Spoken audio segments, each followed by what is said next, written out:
பஞ்சபூத ஸ்தலங்களில் அக்னி ஸ்தலமாகவும் நினைத்தாலே முக்தி தரும் திருத்தலமாக விளங்குவது திருவண்ணாமலையாகும். இங்குள்ள புகழ்மிக்க அண்ணாமலையார் திருக்கோவிலில் ஆண்டுதோறும் திருக்கார்த்திகை தீப திருவிழா நடைபெறும். இந்த ஆண்டு திருக்கார்த்திகை தீப திருவிழா வருகிற 24ஆம் தேதி கொடியேற்றத்துடன் தொடங்கி டிசம்பர் மாதம் 3ஆம் தேதி அதிகாலையில் கோவிலின் கருவறையின் முன்பாக பரணி தீபமும், மாலை 6 மணிக்கு கோவிலின் பின்புறம் உள்ள 2668 அடி உயரமுள்ள அண்ணாமலையார் மலையின் உச்சியில் மகாதீபமும் ஏற்றப்படும்.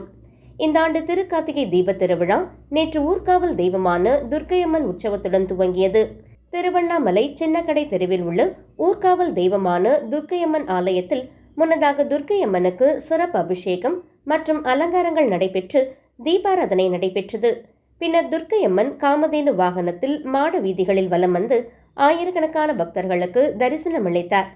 இன்றிரவு அண்ணாமலையார் கோவிலில் உள்ள பிடாரி அம்மன் உற்சவம் மாடவீதி உலா நடைபெறும். வருகிற 24ஆம் தேதி காலையில் 6 மணி முதல் 7:25 மணிக்குள் திருக்கார்த்திகை தீப கொடியேற்றம் நடைபெற உள்ளது.